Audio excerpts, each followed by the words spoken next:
So here we have the Vauxhall Corsa on a 15 plate. I'm going to start off by showing you inside the boot area, and then we'll hop in and run through some controls from there.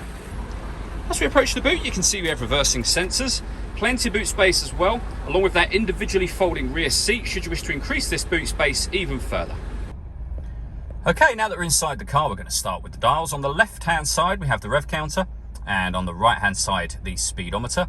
In the middle, you can see the total miles for the car, which are 25,191.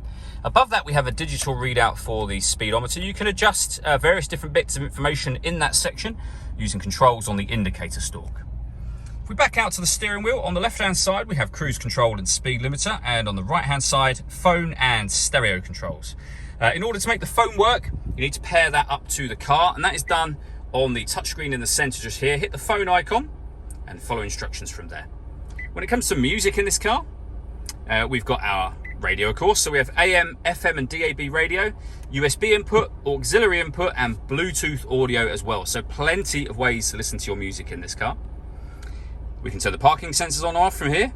We can put the power steering onto city mode, which means that it will be extra light for parking, for example.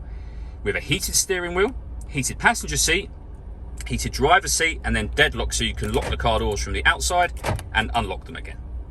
Below that, we have the air conditioning. So you can determine the temperature, fan speed, and the direction of the air. You can turn the air conditioning off and on from here.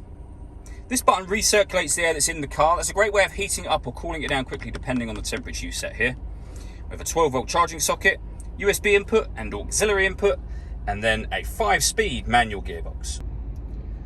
This car also has a glass roof. You can open the sun blind up, as you can see, and then from there you'll be able to open it properly as an electric sunroof, which will let in a huge amount of extra air. All that leaves me to say is thank you for taking the time to watch this video. If you'd like to come and see the car in person and have a test drive, please feel free to call any of our MJA sites. We'd love to hear from you soon.